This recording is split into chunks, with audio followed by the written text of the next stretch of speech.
Radio 2M. Faites entrer l'invité. Avec Fethi El Aouni.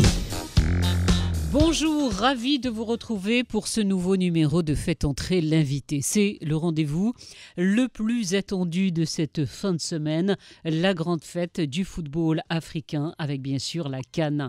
Après une semaine de préparation au complexe Mohamed VI à Salé, les Lions de l'Atlas sont arrivés hier à San Pedro, au sud-est de la Côte d'Ivoire. C'est dans cette ville que se joueront les 3 premiers matchs contre la Tanzanie, la RDC et la Zambie. Les membres de la communauté marocaine établie en Côte d'Ivoire étaient présents hier pour les accueillir. Nous allons, pour ce fait entrer l'invité, prendre la direction justement de la Côte d'Ivoire. Avec nous, 2 Marocains qui vivent dans le pays depuis de très nombreuses années. À Abidjan, Chalif Ouazani, le président de l'Assemblée du Conseil des Marocains résidant en Côte d'Ivoire, qui regroupe de nombreuses associations. Également avec nous, Mohamed Halami, lui, est installé justement à San Pedro. Il est restaurateur et hôtelier. Bonjour à vous deux. Bonjour, madame. Ah là, j'en ai eu qu'un seul. Monsieur Ouazani, bonjour. Bonjour, madame Fatia. Comment ça va? Ça va très bien, merci beaucoup. Monsieur Halami, est-ce que vous nous entendez bien?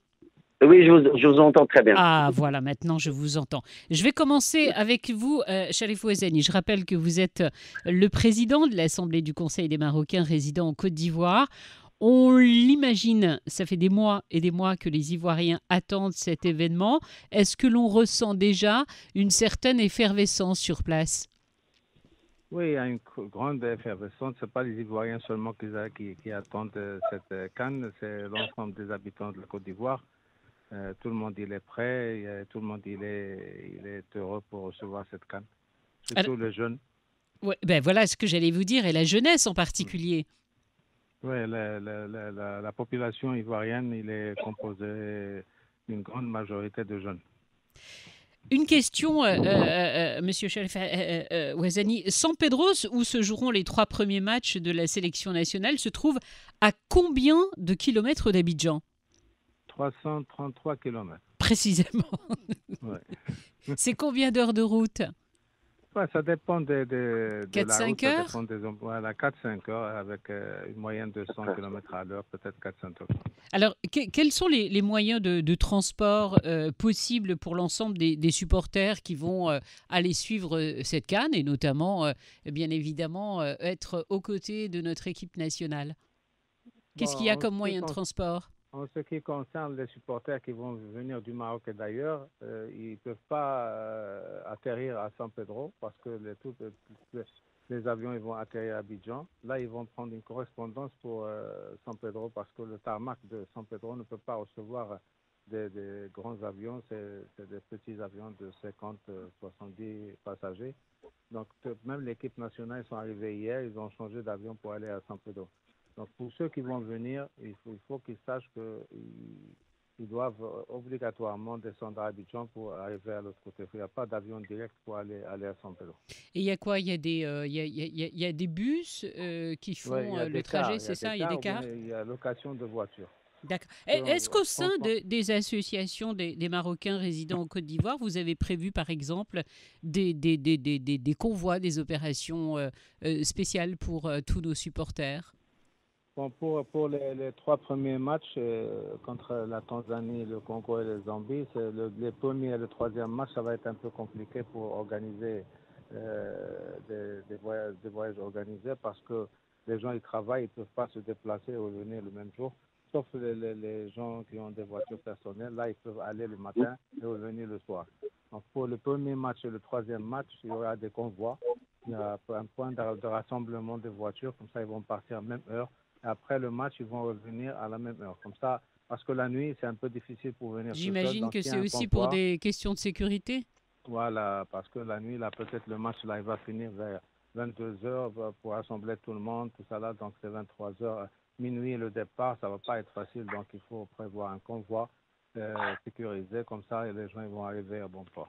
Maintenant, pour le match du 21, il y a voyage organisé. Il y a des cars qui vont partir de Abidjan à San Pedro. Les familles, les jeunes, les dames, tout le monde, il y a déjà un point de rassemblement et ils vont partir. le car vont quitter ici à 7 heures du matin. Pour le retour, quand tout ça va finir, là, ils vont prendre le car pour revenir. Est-ce qu'il y en a déjà beaucoup qui sont arrivés? Beaucoup de...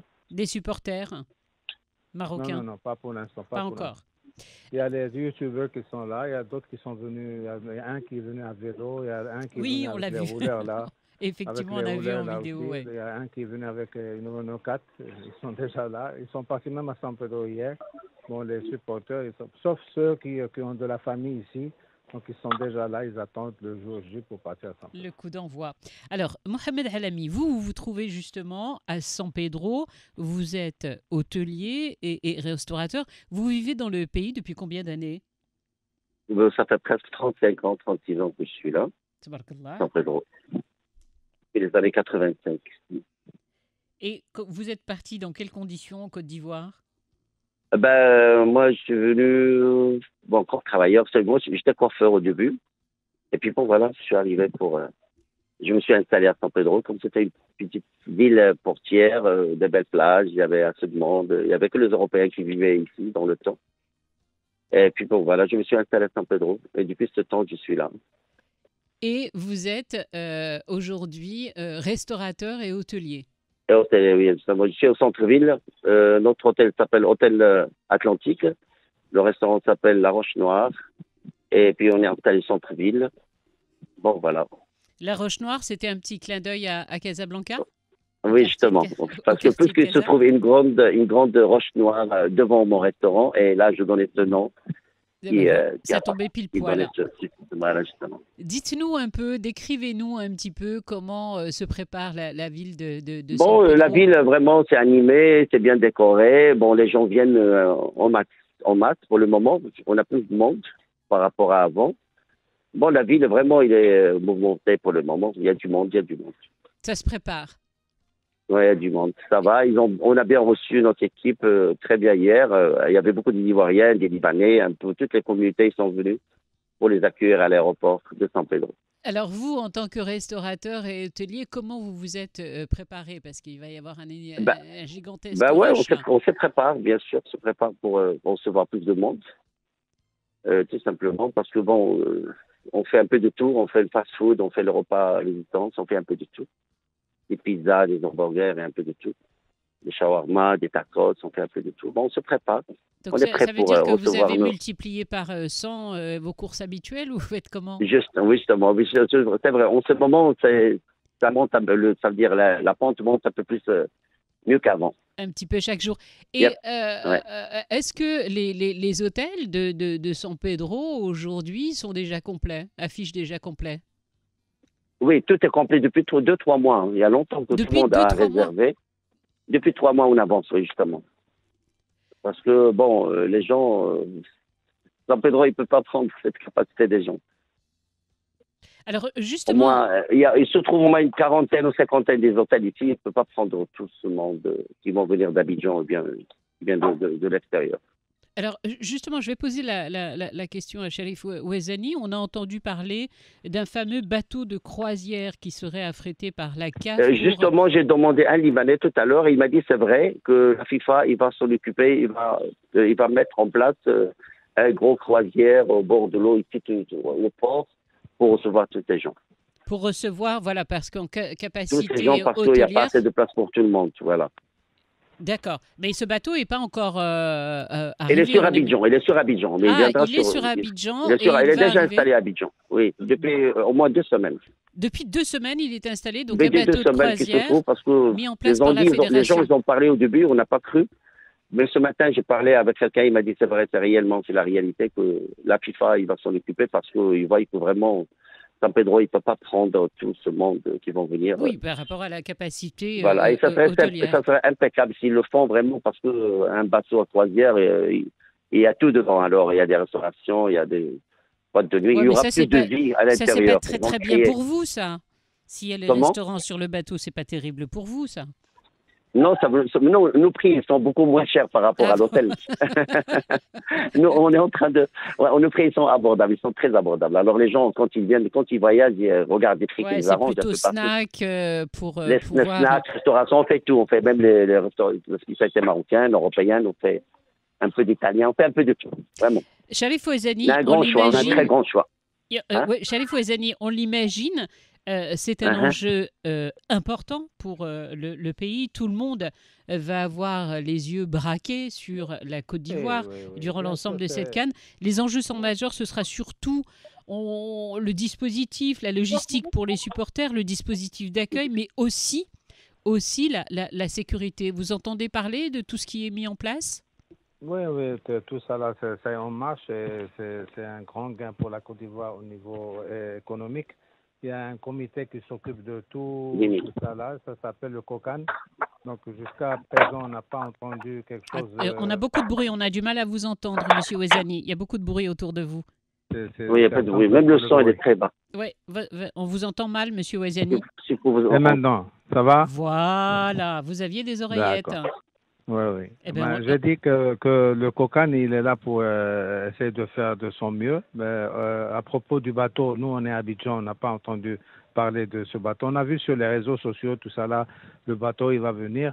Mais jusqu'à présent, on est à Abidjan, mais on n'a pas entendu parler de ce bateau. Vous n'en avez pas entendu parler. Voilà, pas de ce bateau, parce que c'est le COCAN qui donne les nouvelles. C'est le gouvernement ivoirien qui va parler de ça. Sinon, les supporters, tout ça là, ils vont dire ça. Mais je pense, à mon avis, ça va être un peu difficile pour qu'il y ait un bateau qui va venir pour accueillir les gens, parce que les prix ne seront pas abordables. Il y aura beaucoup de problèmes.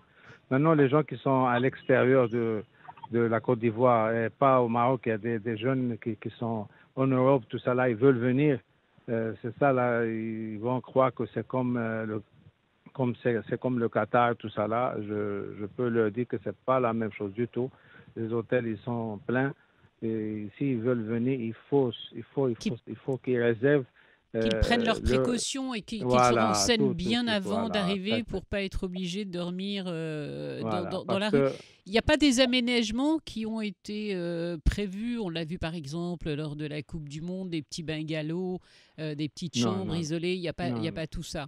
Vous savez, en 2017, là, lors du match du Maroc, le Maroc contre la Côte d'Ivoire, là, la fédération nous avait dit qu'ils vont envoyer 6 avions du Maroc. Notre association était à l'aéroport pour recevoir les 6 avions. On est parti de 6 avions à 18 avions. On a reçu 18 avions. On a mis les bus à leur disposition, tout ça là, pour les accompagner jusqu'à l'aéroport. Et après le match, on a fait tout pour les ramener à l'aéroport. Mais il y a des gens qui sont restés sur la rue. Il y a d'autres qui ont raté leur retour. Il y a d'autres qui ont perdu leur passeport. Donc, il faut faire très, très, très, très attention, surtout s'il y a des vols qui vont venir le même jour pour arriver à Abidjan et retourner le lendemain. Il faut faire très attention. Pour les voyages organisés, que chaque supporter qui compte se rendre en Côte d'Ivoire, donc poursuivre les matchs de cette CAN, prenne bien ses dispositions bien à l'avance, que ce soit pour les hôtels, que ce soit aussi ce que vous nous dites, c'est important puisque la distance est importante. Même quand les gens vont faire le pèlerinage, on voit des problèmes comme ça. Là, ils arrivent là-bas, il n'y a pas d'hôtel, il n'y a pas de nourriture, donc il faut faire très attention, surtout avec les voyages organisés. Si c'est la fédération qui organise, là, je suis d'accord. On est tranquille. Mais si c'est des voyages organisés, il faut faire très attention. Voilà, que ce soit qui ne s'adresse pas à n'importe qui, que ce soit en termes de location ou que ce soit pour l'organisation de leur voyage. S'il vous plaît, parce qu'il y a des gens, j'ai eu des amis qui ont dit qu'ils vont venir à Abidjan, ils vont louer des voitures à Abidjan pour partir à San Pedro. C'est une très bonne idée. Et revenir à Abidjan pour dormir ici, là, parce qu'il n'y a pas d'hôtel là-bas. Moi, ce que je leur conseille, c'est de prendre des voitures avec des chauffeurs. Pas des voitures, prendre des voitures pour conduire seul. Avec le chauffeur, là, le chauffeur, il s'occupe de la voiture, il est responsable de la voiture, de la route, il connaît tout. Donc, c'est moins risqué avec le chauffeur que sans chauffeur. Oui, puis surtout la route de nuit. Monsieur Alami, vous donneriez les mêmes conseils ? Quels conseils vous pouvez donner à tous nos supporters qui vont partir en Côte d'Ivoire ? Ben oui, je vois, c'est vrai, M. Ouazzani, il a vraiment tout à fait raison, parce que, bon, c'est vrai que c'est pas trop aménagé, mais bon. Ben, déjà, on a reçu au moins 300, 400 personnes déjà qui sont sur place, qui sont venues par la route, qui sont venues un peu partout. Il y a du monde un peu, il y a des Marocains. J'ai reçu même 2-3 Marocains hier qui sont venus de Dubaï, et ils sont là, ils sont chez nous, ils sont logés chez nous. Bon, voilà, il y a un peu de monde. Mais bon, ça veut dire, bon, je crois que c'est la vérité. Bon, il faut faire très attention. Voilà, Prendre des être voitures prudent, vraiment en avec tout un cas, chauffeur qui connaisse bien la voilà, route et tout et tout. prendre Donc ça, ils vont ces pas se faire des trucs. précautions bien organisées et pour ne pas se faire Justement, avoir, justement. ne Ou pas bien ils viennent s'adresser. près des Marocains qui se trouvent sur place, qu'on peut les aider pour les bien orienter. Et puis bon. Bon, Alors, il y a des jeunes qui viennent même, ils peuvent venir avec leur sac de voyage, c'est-à-dire sac au couchage, ils peuvent même dormir au bord de l'eau, il n'y a pas de problème. La plage ici, c'est basse, on peut dormir, il n'y a pas personne qui va les déranger. Hein. On a plein de restaurants au bord de l'eau, ici au bord de la plage. Ils peuvent dormir là, personne ne les dérange. Et, Il fait chaud, il fait bon. Alors il fait chaud, il fait pas frais, il fait très chaud, c'est bon, la vie est belle. Ils allument un petit feu et puis ils font la belle vie, tout simplement. Ça se passe comme ça chez nous. En tout cas, San Pedro, c'est différent qu'Abidjan. Ouais, non, San Pedro, c'est une ville touristique, il y a beaucoup de belles plages, il y a moins de pression qu'Abidjan.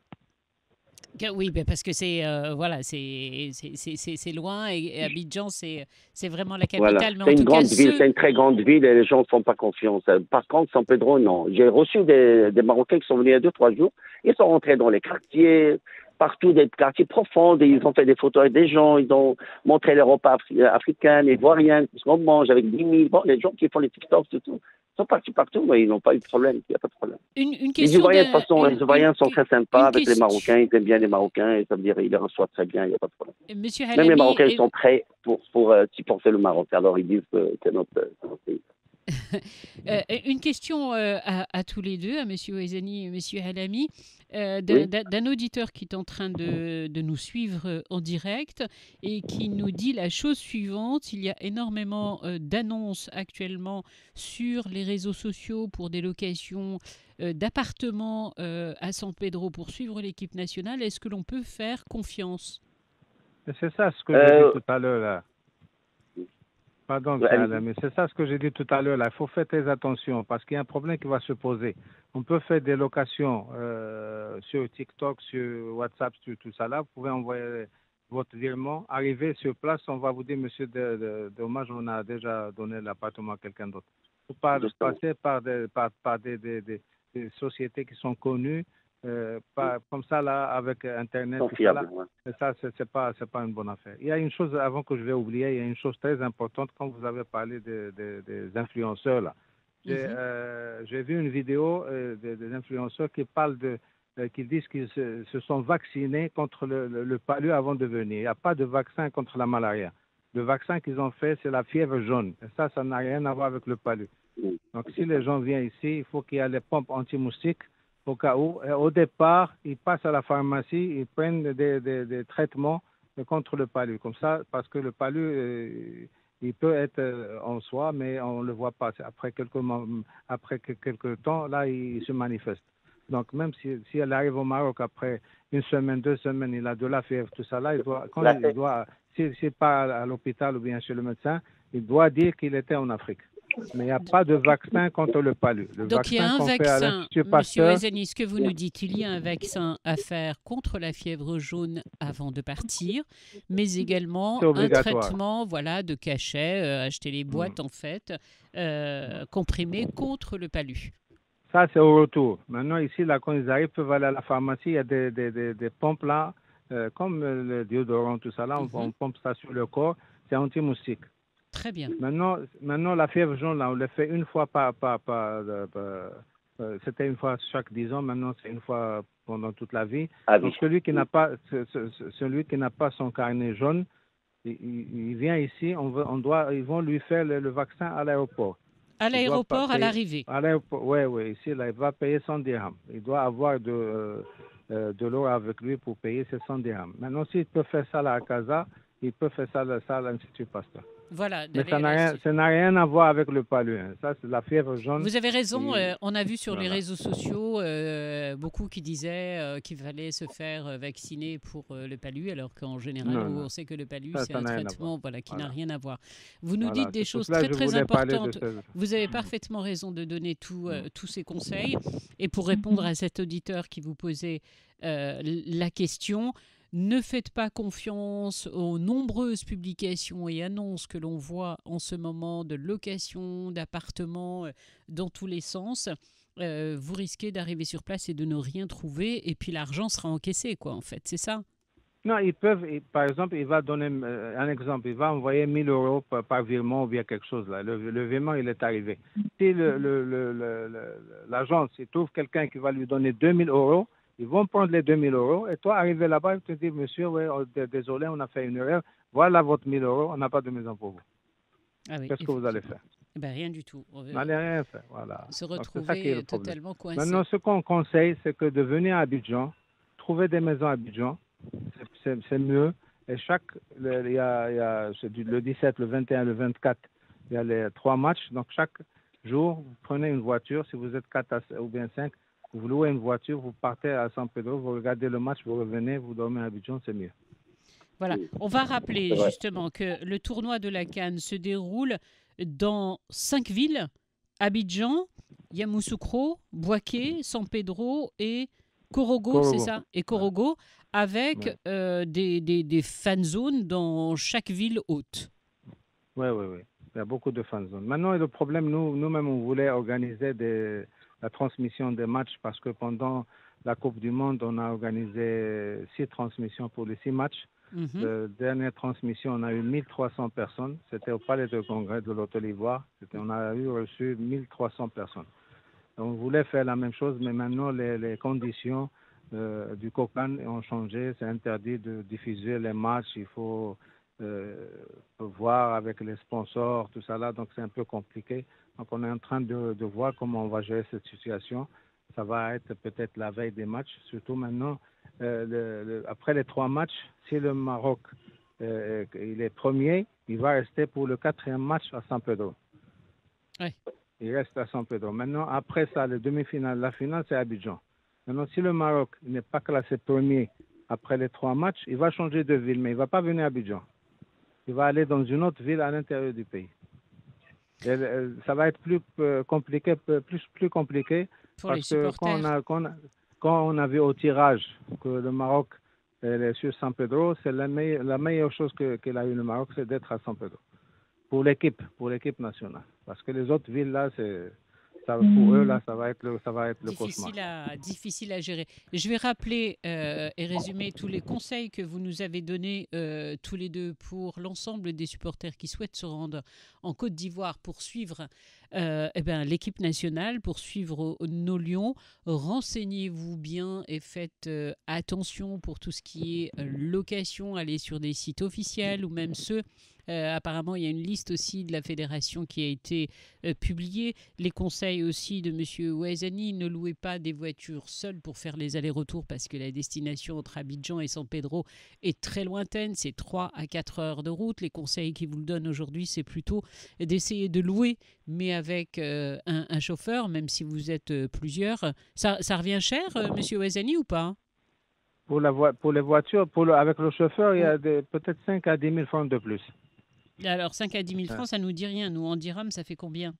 Ça fait entre 100 et 150 dirhams avec le chauffeur. Ça, c'est pas la voiture, c'est le chauffeur seulement. Hein. Ah, c'est pas cher. 100 à 150, donc ici, ils sont plusieurs, ça va, quoi. Voilà, ça, c'est pour le chauffeur, j'ai dit seulement. Mais pour les voitures, ça peut aller de 500 dirhams jusqu'à 2500 dirhams. Ça dépend de quelle voiture on va louer. Voilà, et s'organiser. Et puis, je rappelle que vous organisez, vous, au sein des associations des résidents marocains en Côte d'Ivoire, des convois qui vont partir pour le 2e et Non, pour le 1er et le 3e match. Pour le 2e, il y aura... Voilà. Pour le 1er et le 3e match. C'est des voitures personnelles. Maintenant, pour le 2e match, c'est les cars qui vont partir. Maintenant, si d'autres, ils ont leurs voitures, ils veulent partir avec le convoi des cars, ils vont partir. Ça sera un dimanche, c'est ouvert pour tout. C'est pas pour les Marocains seulement. Pour voilà, c'est pour tout le monde, quoi. Hein. Voilà, celui qui veut, il peut payer son ticket. Il y a le billet, le ticket, il y a le billet de l'autocar avec le billet pour entrer au stade. Eh bien, super. Y compris. Parfait. Il ne me reste plus qu'à vous souhaiter une bonne CAN, alors. Merci, Madame Fataha. Merci infiniment à vous deux. Monsieur Cherif Ouazani, je rappelle que vous êtes le président de l'Assemblée du Conseil des Marocains résidents en Côte d'Ivoire. Vous êtes à Abidjan. Et puis, Mohamed Halami, qui, lui, se trouve justement à San Pedro, qui est restaurateur et hôtelier. Bon courage et très, très bonne Juste canne. un petit mot, s'il vous plaît. Oui, allez-y. Pour les auditeurs qui nous écoutent, ils vont écouter ça après. Bon, Monsieur Alami, il a donné le nom de son restaurant, de son hôtel. Sur la toile, on peut trouver son contact. Ils peuvent le contacter et il va les guider un peu, va leur donner des conseils. Voilà, exactement. Voilà, pour tous ceux qui cherchent et qui ne trouvent pas, puisque je rappelle l'information que vous nous donniez, tout est complet à San Pedro, mais voilà, rattachez-vous un petit peu aux associations marocains résidents sur place qui vous donneront voilà, des petites astuces et des petits conseils. Merci infiniment à vous deux et à très très bientôt, Inch'Allah. Merci, Mme Fatiha. Merci beaucoup. à vous. Vivre avec vous.